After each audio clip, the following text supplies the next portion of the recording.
vous reprendre plus du côté de la clinique, parce qu'ici sont représentées les personnes qui travaillent dans le domaine de la prévention, de la promotion de la santé, mais il y a quand même pas mal de cliniciens et clairement l'addiction est une question très centrale du côté de la clinique qu'on rencontre en médecine générale ou en psychiatrie. Alors, vous l'avez vu dans les exposés précédents, à quel point on est dans une société à caractéristiques individualistes,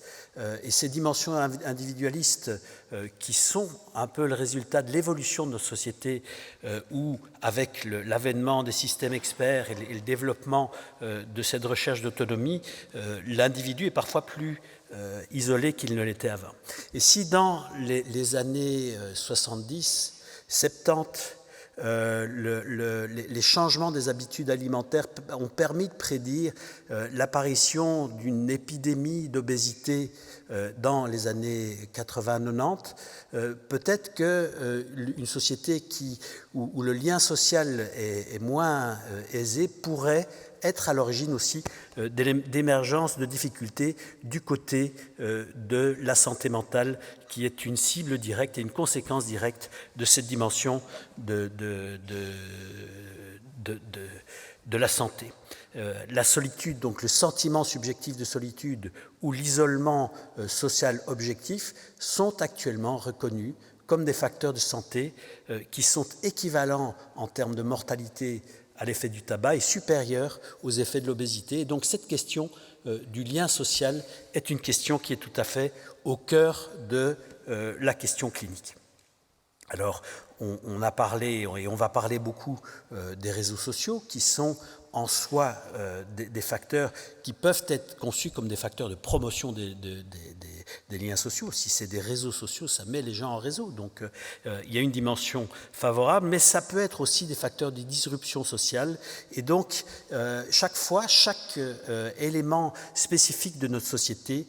peut avoir ses travers en termes de la manière dont il vient attaquer la question du lien social. Alors, ça vient quand même nous interroger aussi sur l'approche clinique qu'on doit suivre dans le domaine des addictions. Alors,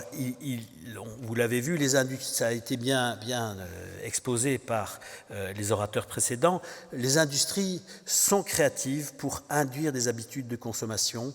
que ce soit du côté des produits ou que ce soit du côté des réseaux, et indirectement, par ce biais-là, vont imprimer leur marque sur nos sociétés et par ce biais-là aussi modifier de manière importante nos rapports sociaux.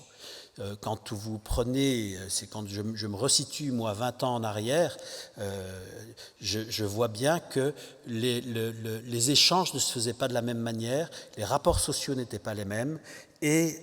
clairement les choses changent. Ce n'est plus la même chose d'élever un enfant à l'heure actuelle que ça ne l'était il y a 20 ans. Et donc, il y a des choses qui sont occupées à traverser nos sociétés et qui sont importantes. Mais la plupart des individus sont capables de résister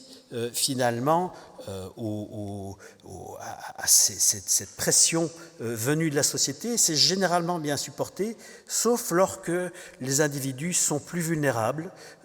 soit liés à des situations traumatiques, et c'est quand même l'essentiel des patients qu'on rencontre dans le domaine des addictions, c'est des gens qui ont été exposés de manière importante et brutale à des situations traumatiques. Il peut y avoir des éléments liés à une génétique défavorable qui rendent les individus plus vulnérables. Et alors, il y a cette période particulière de l'adolescence qui est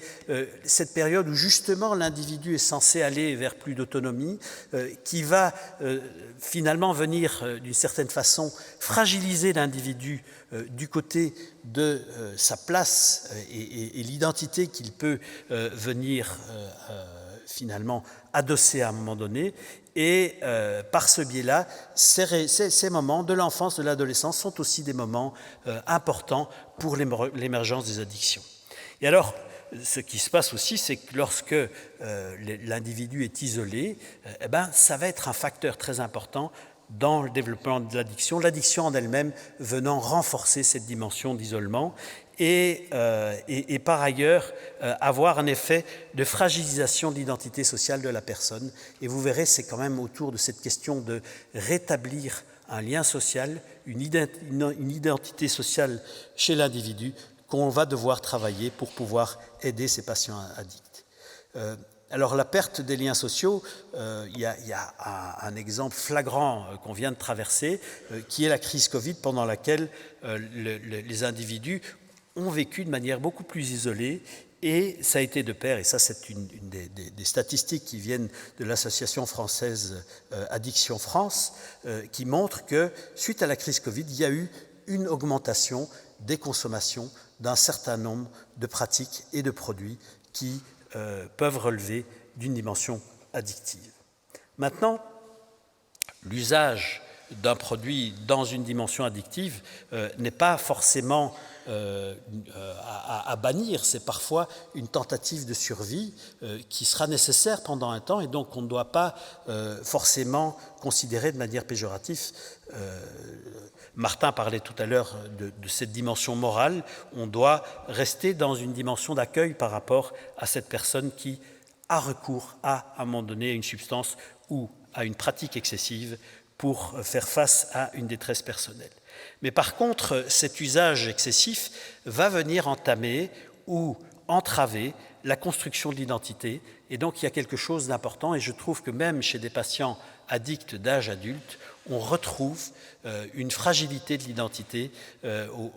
qui est quelque chose de frappant, et autour de laquelle on sera amené à travailler comme soignant pour accompagner la personne vers le fait de retrouver à un moment donné une identité plus stable et mieux établie. Alors finalement, quelle approche clinique dans les addictions, et vous verrez au sein de ce forum, des tas de propositions sont faites sur la manière d'aborder, qui sont des propositions extrêmement diverses. Mais la première question, quand même, dans l'addiction, ça va être de renouer une forme de lien social.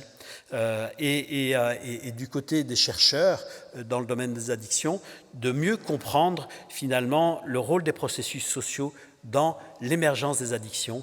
pour voir comment on peut adapter à un moment donné des dispositifs d'aide aux patients addicts. Et donc il faut développer des approches, des dispositifs de soins qui viennent restaurer l'identité sociale comme élément premier finalement à ce qui sera permis par la suite. Je vais maintenant, j'ai terminé cette partie d'introduction sur la dimension clinique pour dire deux mots à propos de ce forum. Alors, c'est un forum, ce n'est pas un congrès, alors même si la salle ici peut ressembler à la salle qui est représentée à l'écran, et si certaines des séances seront des séances à statut formel, on sera dans une situation, donc dans un moment de rencontre qui ne peut pas être conçu simplement comme un congrès, mais plutôt comme un forum, un lieu de rencontre où, à un moment donné, vous allez être amenés à interagir les uns avec les autres pour essayer de mieux comprendre et venir vous approprier ce qui vous est proposé ici autour de la question des addictions. Alors un forum, c'est aussi une foire, c'est aussi une fête, donc bienvenue à la foire, bienvenue à la fête. Et on est dans ce moment qui est le moment où on va travailler d'une manière interactive. Alors pour